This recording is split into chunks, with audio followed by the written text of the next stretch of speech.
e gostaria de compartilhar um pouquinho com você sobre o poder do testemunho. E veja que interessante como Deus tem os seus caminhos, e a Bíblia diz que eles são diferentes dos nossos, assim como os seus pensamentos diferentes dos nossos. Sempre quando nós temos uma obrigação ou respondemos a um chamado de ministrarmos, de dirigirmos, de louvar aqui, de trabalhar no reino, o Espírito Santo nos orienta e nós devemos ser obedientes a Ele, a buscar direção dEle. Porque senão seria um trabalho muito braçal. Ele seria simplesmente pela nossa força. E aí, o que seria um compartilhar de algo de Deus aqui, passa a ser uma palestra. Quem sabe até motivacional para os tempos de hoje. Mas quando temos e respondemos sim a um chamado, nós temos por prática, e devemos ter por prática, buscar nele. Qual a direção, qual o tema, qual o assunto, por onde nós vamos, o que tu queres para esse tempo, e não eu. Isso se passa com todos, isso acontece com todos. E durante toda essa semana, eu fiz essa pergunta. Bom, tem uma escala para esse domingo, tem um compromisso para esse domingo. E o que tu queres? O que tu queres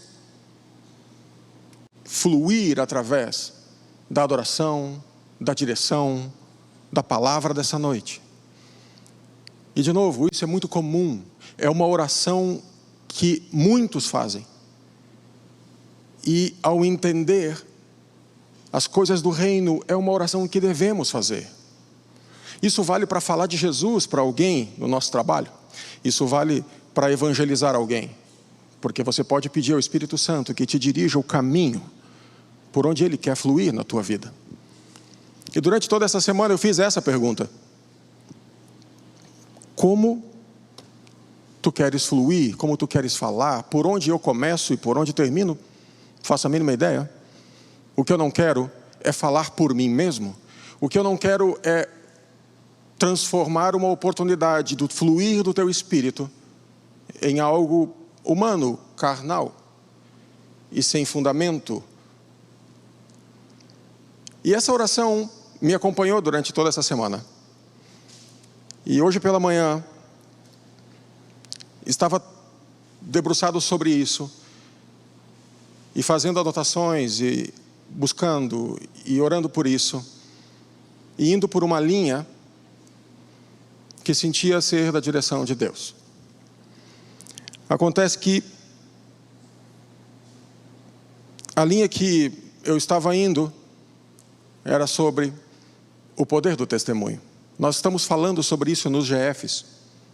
Já há 2 semanas e estamos entrando na terceira semana, terceira e última semana, falando sobre o poder do testemunho. E meu coração se inclinava para abordar esse tema, por mais que é um tema que nós estamos abordando nos GFs. E eu, de certa forma, não estava muito indo por esse caminho, apesar de anotar tudo e ir recebendo conteúdo para isso. Eu estava com meu coração em dúvida com relação. Pois hoje, enquanto pela manhã estudava, às 8 e pouca da manhã, eu recebo no meu telefone uma mensagem de um testemunho. E esse irmão e amigo na fé expressa o testemunho de que Deus havia feito e está fazendo na vida do seu pai.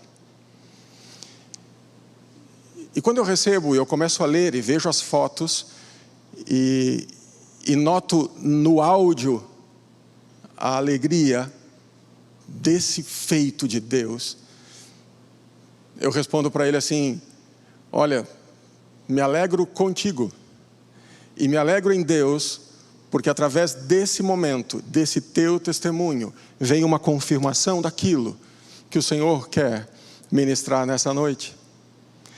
E eu sou feliz em Cristo, porque Ele nos preenche as nossas dúvidas.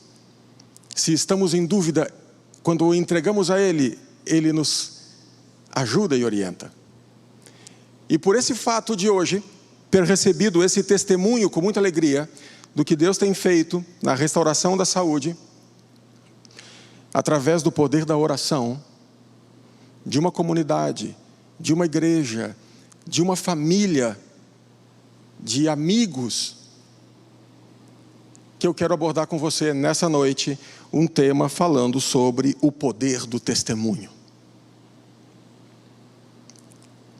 E eu quero convidar você, se ainda não faz parte de nenhum GF, você vai ver daqui a pouco aparecer mais um telefone por aí na tela, ou mais para o final, não importa. É o telefone que você tem quando você recebe as informações da CTF.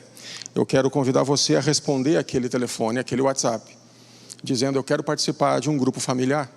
Ele ainda é online. Vai continuar online por um bom tempo. Agora, se você tem resistência, e também está no seu direito, a participar de algo por ser digital, por ser online, eu lamento dizer para você que isso vai continuar. Mesmo que o presencial volte, mesmo que a realidade mude, nós vamos nos deparar com essa tecnologia por muito tempo, porque ela veio para ficar. E não só nos nossos encontros de comunidade cristã, mas como sociedade. Então, se você abre mão de receber algo de Deus, porque você não gosta da conexão, eu só vou liberar você se você ainda estiver trabalhando com sua máquina de datilografia e com o seu mimeógrafo. Aí você não precisa conectar. Eu passo para você o texto, você datilografa ele, e você faz cópias no mimeógrafo, aquele cheirinho de álcool, lembra? Velha geração. Aí você distribui. Caso contrário, você vai precisar conectar, porque essa é a forma de espalhar o Evangelho que o Senhor tem nos dado. Porque para conectar hoje, aqui e agora, você consegue. Você precisa quebrar esse paradigma da resistência e começar a participar daquilo que Deus está compartilhando com a sua igreja. E às vezes por essa resistência, por esse paradigma, você está ficando de fora e você não está recebendo muita coisa que você poderia estar recebendo.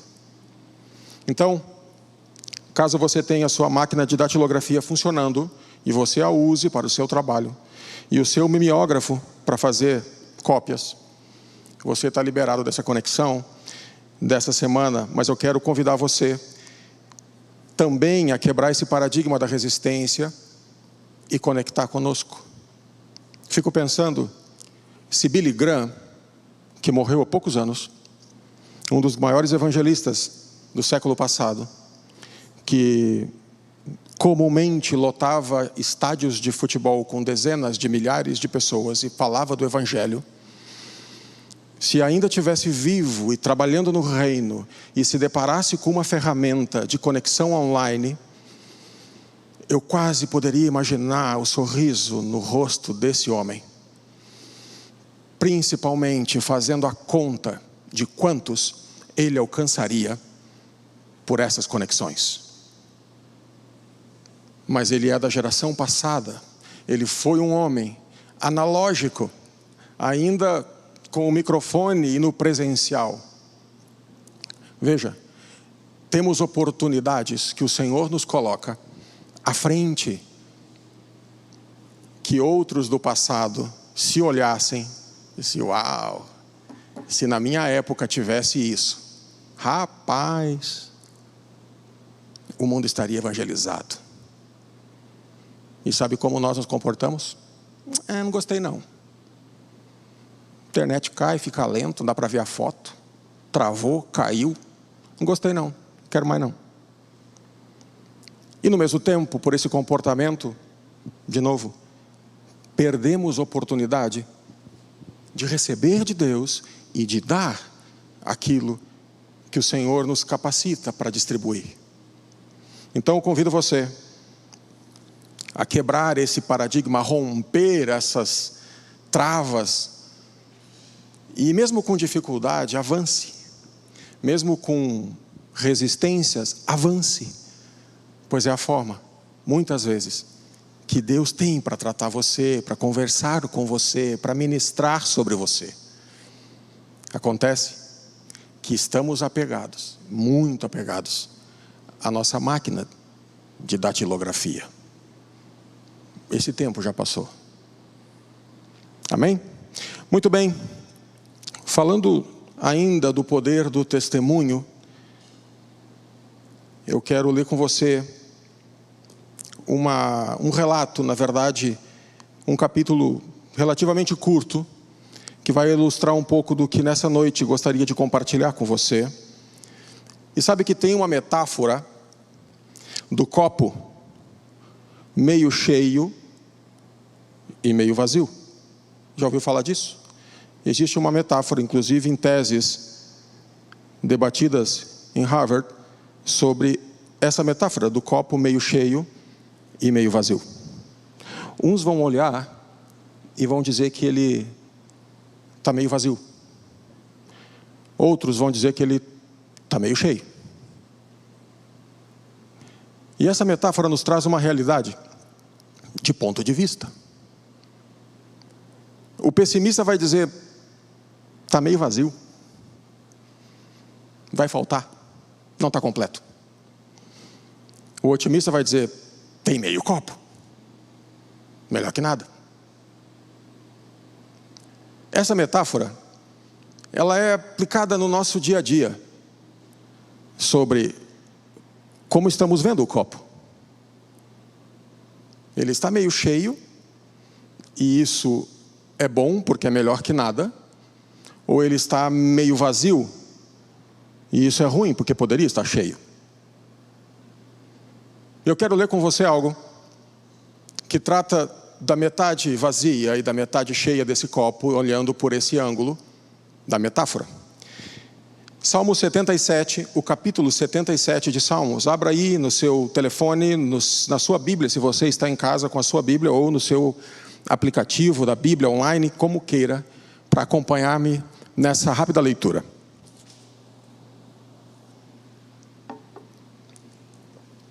E eu vou deixar o copo meio cheio e meio vazio. Bom, Salmo 77 diz assim, eu vou comentando um pouquinho no meio desse salmo para ajudar nessa interpretação ou nessa leitura do meio cheio e meio vazio. Salmo 77 diz assim: elevo a Deus a minha voz e clamo, elevo a Deus a minha voz para que me atenda ou para que me ouça. No dia da minha angústia procuro o Senhor. Erguem-se as minhas mãos durante a noite e não se cansam, e minha alma recusa consolo. Lembro-me de Deus e passo a gemer. Medito e me desfalece o espírito. Não me deixas pregar os olhos, tão perturbado estou que nem posso falar. Penso nos dias de outrora, trago à lembrança os anos que se foram. De noite, indago o meu íntimo, e o meu espírito pergunta: nos rejeita o Senhor para sempre? Acaso não se torna mais bondoso?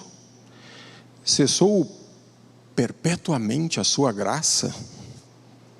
Caducou a sua promessa para todas as gerações? Esqueceu-se Deus de ser misericordioso? Ou na sua ira terá Ele reprimido as suas misericórdias? Até aqui o copo está meio vazio. Muitas dúvidas. Muito lamento e tristeza e frustração. Mas a partir do versículo 10, ele começa a ver o copo um pouco mais cheio. E ele diz assim: então disse eu, isso é minha aflição, mudou-se a mão direita do Senhor, pois me lembro de suas maravilhas da antiguidade. Considero também as tuas obras todas, e cogito dos teus prodígios. E aqui começa um hino hebreu. O teu caminho, ó Deus, é de santidade. Que Deus é tão grande como o nosso Deus? Tu és o Deus que opera maravilhas, e entre os povos tem feito notório o teu poder. Com o teu braço poderoso, remiste o teu povo, os filhos de Jacó e José, aqueles do Egito. Viram-te as águas, ó Deus, as águas te viram e temeram, até os abismos se abalaram. Grossas nuvens se desfizeram em água, houve trovões nos espaços, também as suas setas cruzaram de uma parte para outra. O ribombar do teu trovão ecoou na redondeza. Os relâmpagos alumiaram o mundo, a terra se abalou e tremeu. O controle sobre os fenômenos naturais. Pelo mar foi o teu caminho, as tuas veredas pelas grandes águas, e não se descobrem os teus vestígios. O teu povo, tu o conduziste como um rebanho. Cuidado de Deus, pelas mãos de Moisés e Arão. Amém. Pai, que a tua palavra seja manifesta nessa noite e que alcance o nosso coração, sedento e necessitado de ti, em nome de Jesus Cristo. Amém. Amém.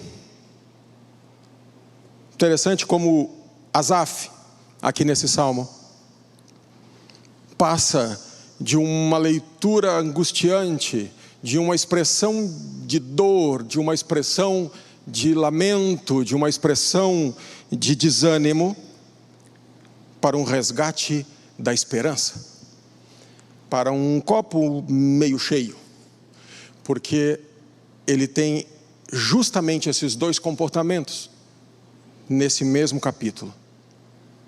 Acontece que o que faz com que tenhamos as lembranças dos feitos de Deus são os testemunhos de Deus.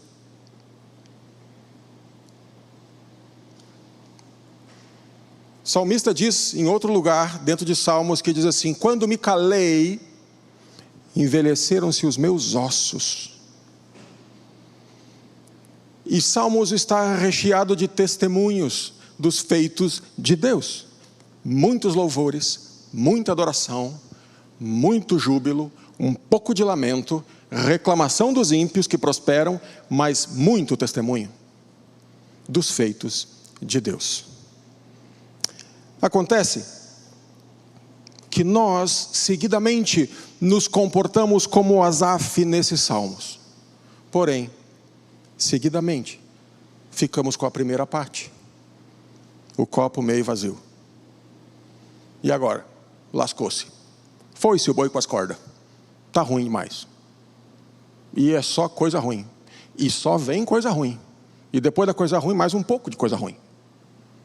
E nós começamos a nos ater e nos deter, porque paramos frente a isso. Estagnamos. O medo paralisa. É um comportamento. O medo trava, o medo paralisa. E nós, que sabemos o Deus em quem temos crido, não deveríamos estar travados, paralisados, mas sim, testemunhando daquilo que Ele já fez, que Ele faz e que Ele fará. E esse comportamento deve ser o nosso. Deve ser o nosso.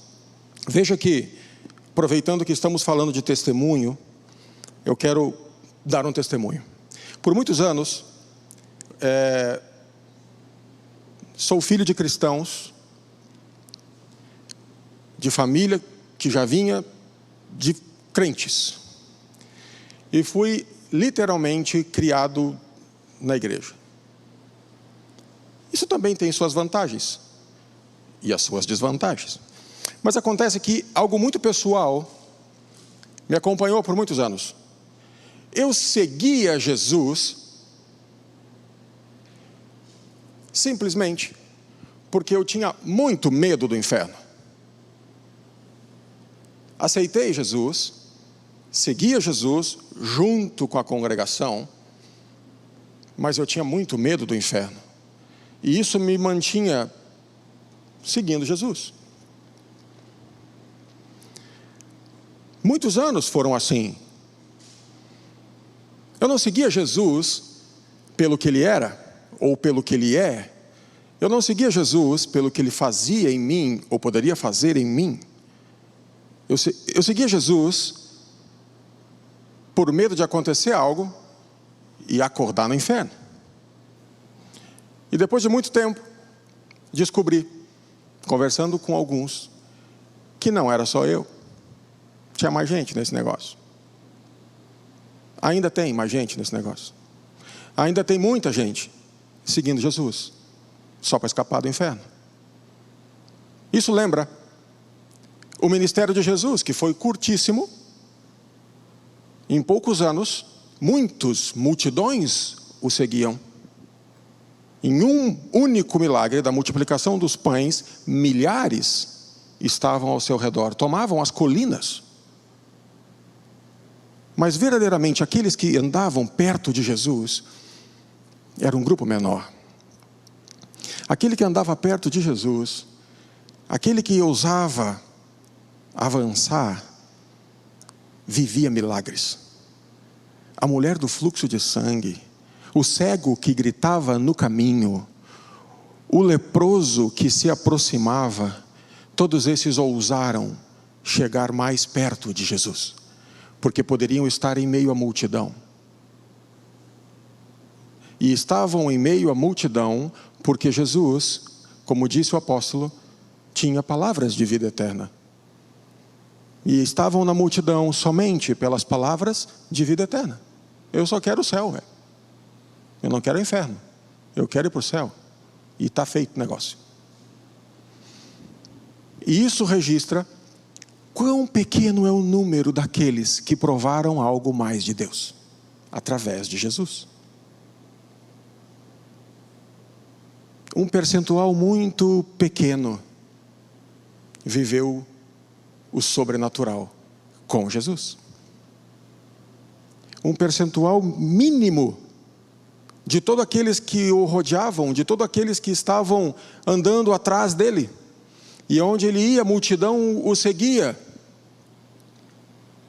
Mas uma parcela muito pequena realmente viveu milagres sobrenaturais.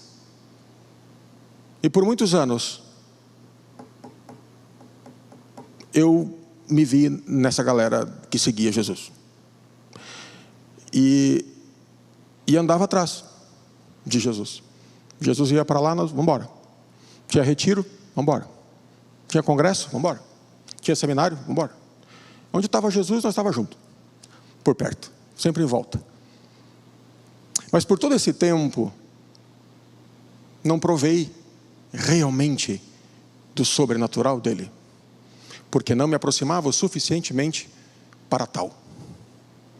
Porque eu o seguia por medo. Eu o seguia por medo do inferno. E com isso, eu não desfrutava da sua presença. Eu não desfrutava do que ele tinha para mim. E de novo, depois eu descubro que muita gente também andava assim. E alguns andam até hoje. Acontece que começa a mudar na minha vida quando eu começo a me aproximar de Jesus, e quanto mais perto eu começo a andar dele, mais longe fica o inferno. Menos eu lembro, menos me importa, porque eu estou mais perto dele. E quanto mais perto dele, mais experiências eu tenho. E quanto mais experiências eu tenho, mais eu quero. E nesse processo, eu começo a me aproximar de algo do reino dos céus, e começo a despegar das raízes desse mundo. E quando eu começo a me aproximar do céu, eu me despego do chão. E com isso, o medo do inferno foi-se. Porque ele não tem relevância na vida daquele que vive uma experiência sobrenatural com Jesus. E o copo, que até então era meio vazio, meio cheio, e tá bom assim, passa a ser mais cheio. E essa transformação e essa modificação de vida começa a fazer sentido. Porque quanto mais raízes criamos e plantamos os nossos pés no solo, quanto mais nos solidificamos, nos alicerçamos nessa terra, com os negócios dessa terra, com os medos dessa terra, mais longe estamos do céu. Mas quando olhamos para o alto, de onde vem o quê? O nosso socorro. Quando olhamos para o alto, de onde vem o nosso socorro, e começamos a nos relacionar com o céu, e começamos a almejar o céu, e começamos a desfrutar o céu aqui, e começamos a tomar aquilo que o Senhor tem para nós vindo dos céus, os nossos pés, que até então estavam bem enraizados, com raízes profundas, começam a se soltar, a ponto de que nos prepara para um voo que em breve alçaremos.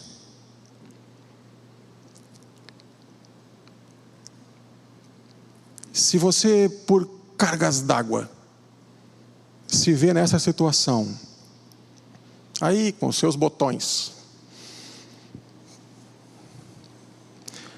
de estar seguindo Jesus, também, quem sabe, por que não, só com medo do inferno, deixa eu contar para você, tem muito mais de Deus. Tem muito mais do que você acha que está desfrutando. Tem muito mais. E quanto mais de Deus, quanto mais experiência, quanto mais busca, quanto mais intimidade, quanto mais relacionamento, menos o inferno se importa. Você vai sofrer, nós sofremos ataques. E Jesus nos disse isso. Mas quanto mais perto do céu, quanto mais o relacionamento for engajado, você nem se preocupa com os ataques. Deixa vir. Porque maior é o que está com nós do que o que está no mundo. Nós estamos no lado poderoso e perto daquele que é o Rei dos Reis, o Senhor dos Senhores. E isso afasta de nós todo medo. E afasta de nós a interpretação do copo meio vazio. Quando começamos a olhar muito para baixo, para as nossas raízes carnais, o copo fica bem vazio. As nossas esperanças se resumem aonde estão plantados os nossos pés. As nossas esperanças ficam pequenas. A nossa esperança fica trincada, fragilizada. A nossa esperança, nós seguimos Jesus e continuamos seguindo Jesus, mas a nossa esperança é uma caixa de ovos. Se tropeçar,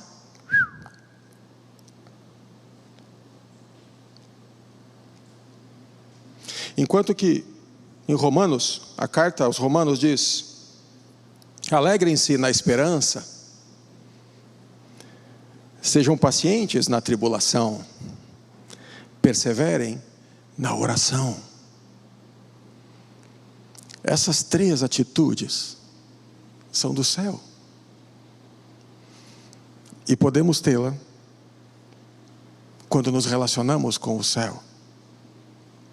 Então, veja que o testemunho tem um impacto tão grande na vida daqueles que não só ouvem, mas têm a sua fé fortalecida por um testemunho de feitos de Deus na minha vida, na tua vida.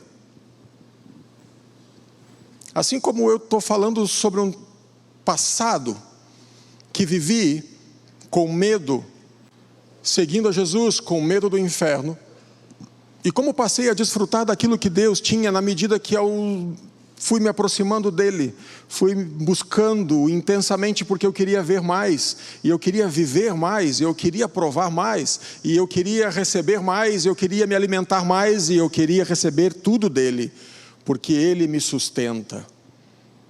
Quando falo isso, e quando registro isso, que é um testemunho pessoal, seguramente eu posso estar mexendo na tua vida, através do Espírito Santo, pode estar tratando o teu coração nessa noite, simplesmente por compartilhar algo que ele tem feito na minha vida. E a tua fé é fortalecida, e a tua vida é mudada, pelo poder do testemunho. A ponto de dizer assim, me identifico. Se deu certo, também quero. Se Deus mudou ele, muda eu.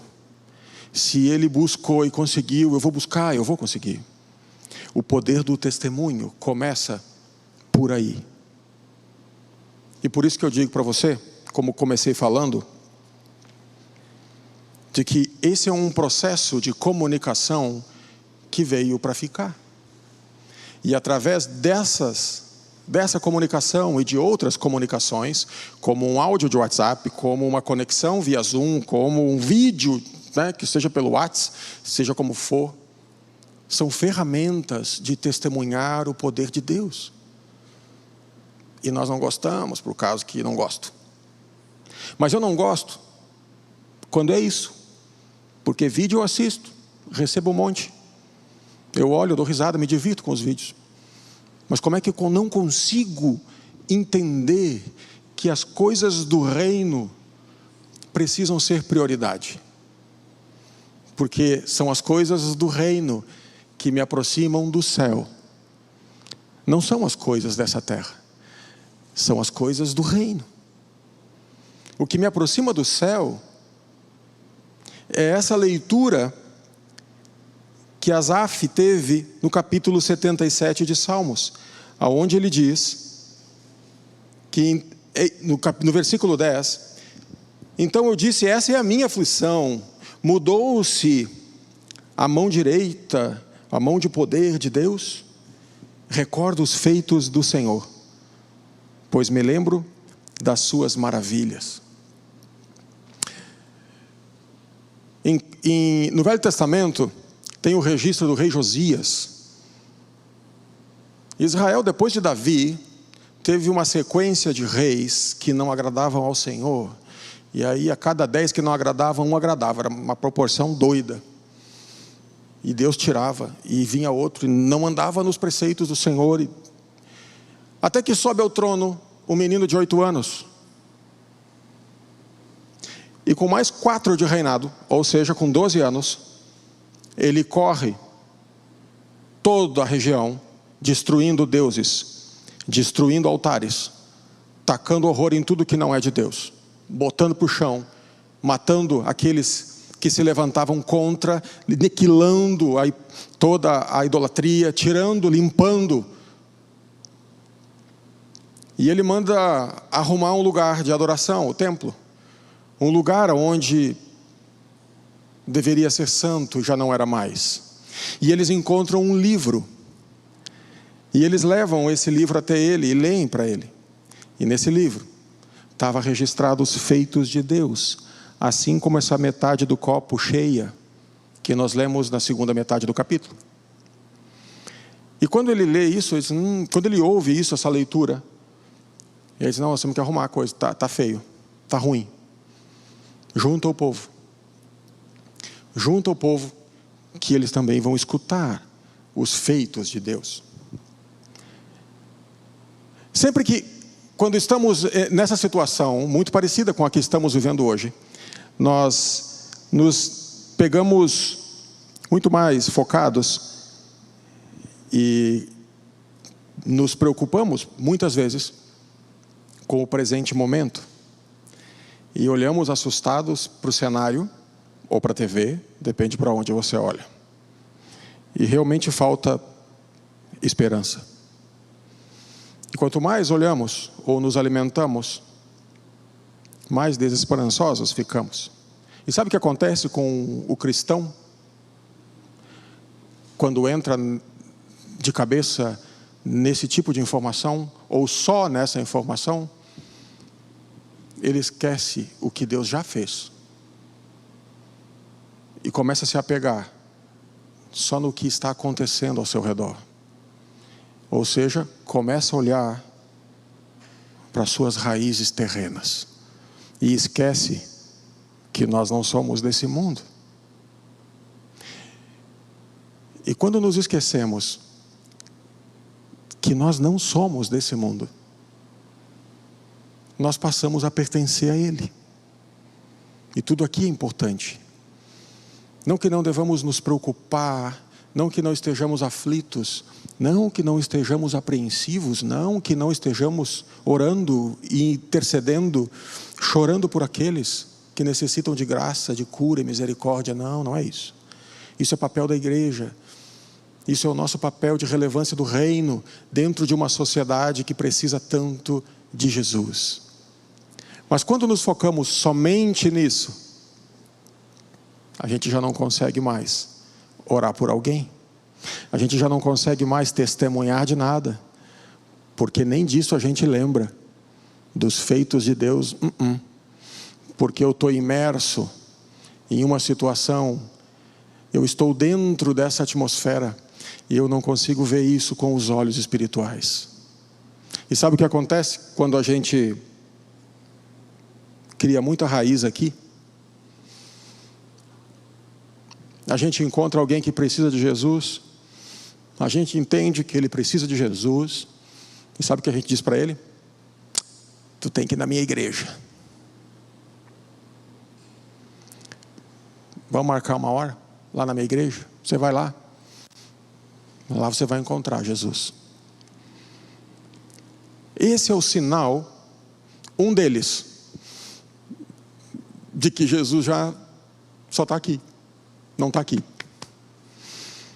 Porque quando a gente vê uma necessidade em alguém e sabe que falta Jesus nessa vida, esse cidadão, essa cidadã, não tem tempo para esperar agora um culto presencial, ou até um domingo para conectar. Os que precisam de Jesus, entenda, meu irmão, precisam de Jesus agora. Os que precisam de salvação agora. Os que precisam de cura, precisam agora. E nós, ao contrário de mandar ele procurar a igreja, nós temos que apresentar Jesus para ele agora. Esse é o nosso papel. Mas para isso, aqui embaixo, olhando para baixo, criando raízes, não é o nosso lugar. O nosso lugar é apegado aos céus, de onde vem o nosso socorro e o socorro daquele que precisa de Jesus. Seja na cura, seja no livramento, seja na libertação, seja na tristeza, na depressão, não importa a doença, o Senhor tem a salvação e tem a solução. Acontece que a gente lê muito a Bíblia, mas muitas vezes nós não retemos aquilo que realmente importa. Sabe uma coisa que me chama muita atenção? É a salvação instantânea. Jesus tem salvação instantânea. É o único que tem salvação instantânea. Não existe salvação em parcelas com Jesus. Haja vista o ladrão da cruz. Qual foi a resposta de Jesus para ele? Hoje mesmo, tu vai estar comigo no paraíso. Essa salvação me encanta.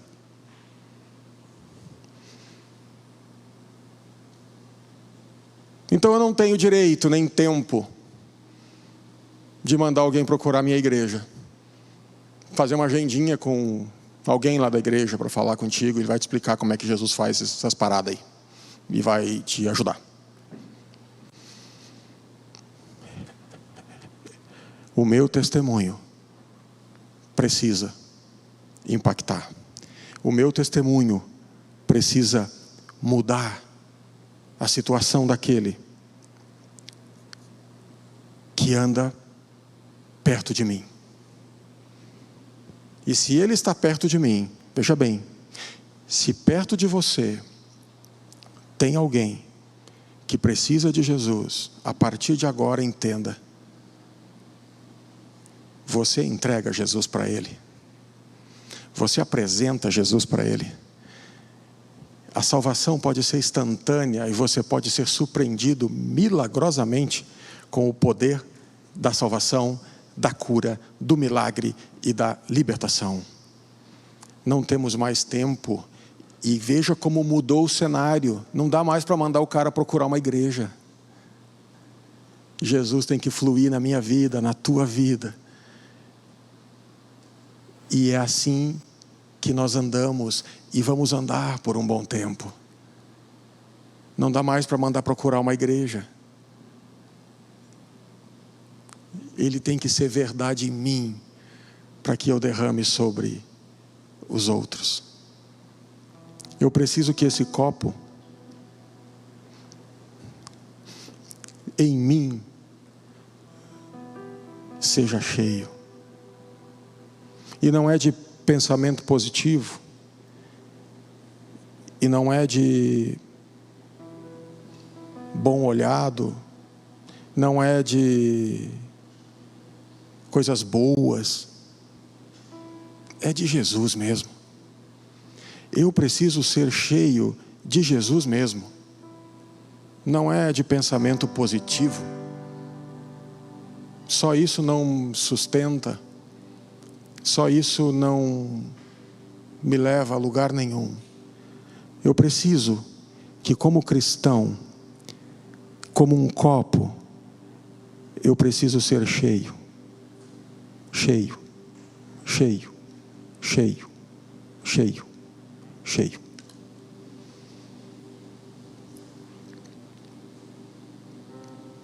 Aqui não tem espaço para o vazio, porque ele está cheio da presença de Deus em mim. E quando eu transbordo, porque eu estou agarrado ao céu, ligado ao reino dos céus, eu não tenho espaço para esse vazio, a ponto que eu me lembre do inferno que eu tinha medo, mas sim, que eu lembre do céu que me espera.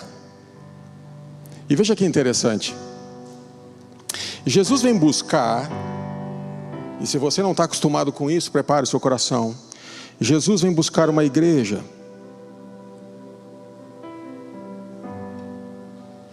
e é importante você entender isso. Ele vem buscar uma noiva. E sabe que interessante quando te fala de casamento e fala de noiva? Depois que é definido que vai acontecer um casamento, a noiva é consumida por esse evento de preparar-se, de adornar-se, de ambientar, de onde vai ser, como vai ser, os preparativos, os cuidados, a agenda, os convidados, o orçamento, a noite, a festa, a cerimônia, o encontro com o noivo, a noite de núpcias, os próximos dias. O noivo também, mas o noivo já sabe mais ou menos o que vai acontecer. Mas os detalhes, veja bem, os detalhes é a noiva que cuida. Nós somos, como igreja, a noiva de Cristo. Até que ponto tu e eu estamos preocupados ou engajados com os detalhes desse encontro? Porque ele vem, o noivo vem, e ele vem buscar uma igreja pura, uma noiva pura. E a Bíblia diz e traduz em uma palavra muito bonita que se chama imaculada. Pura. E esse dia, sabe que os tempos que estamos vivendo agora, esses últimos tempos que estamos vivendo agora prenunciam a volta desse noivo. Jesus está vindo. Ele está voltando. Não é negócio para ti, nem para mim, ficar criando raízes muito profundas aqui. Não vai rolar. Porque para subir ao encontro desse noivo, a gente precisa estar conectado ao céu. Nós não juntamos tesouros aqui, nós juntamos tesouros no céu. E juntar tesouro no céu é derramar-me sobre outros. E juntar tesouro no céu é fazer com o meu testemunho algo que transforme alguém agora. E juntar tesouro no céu é muito mais do que pensar só em mim e no meu medo do inferno. Não. Isso é a multidão. Isso é massa de manobra. Vai atrás, vai, mas não vive. Não vive a experiência, não vive a intimidade, não vive o relacionamento, não vive o sobrenatural. Ei, presta atenção. Juntar tesouro no céu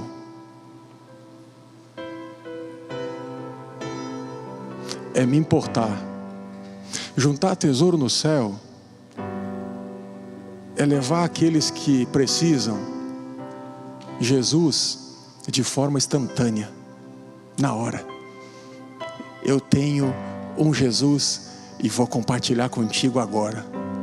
Se tu crê, tu vai ver a glória de Deus. E quando eu faço isso, quando você faz isso, a gente junta tesouro no céu de uma forma bem diferente do que a gente está imaginando. Quando a gente faz isso, a gente junta tesouro no céu, não só sendo cheio, mas transbordando. E quando eu transbordo, é porque não cabe mais em mim.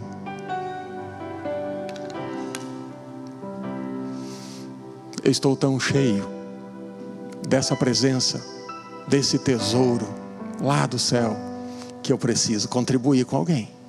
Eu preciso contar para alguém. Eu preciso dividir com alguém.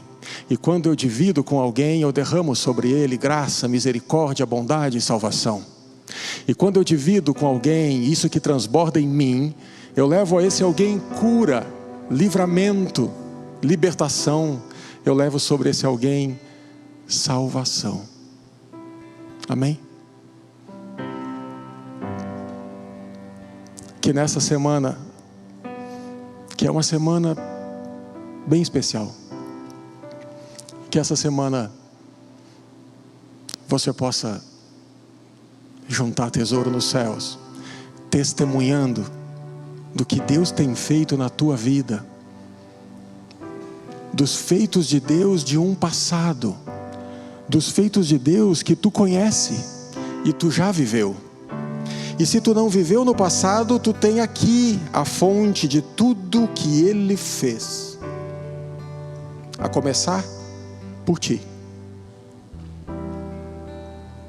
Que essa seja a mensagem dessa semana, na tua vida, na minha vida. O poder desse testemunho de Jesus, que é o espírito da profecia.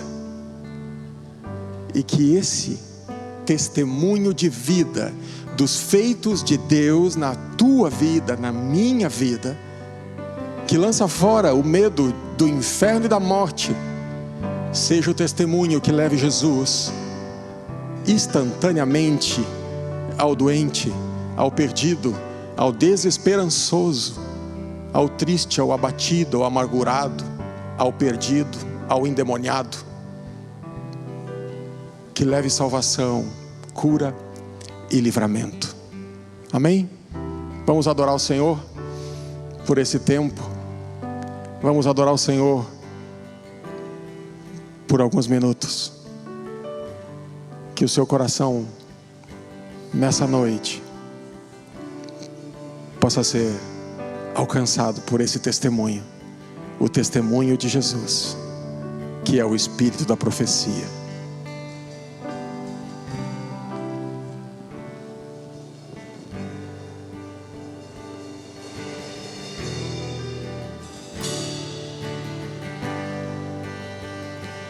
Eu não sou mais escravo do medo, sou filho de Deus. Eu não sou mais escravo do medo, sou filho de Deus. Eu não sou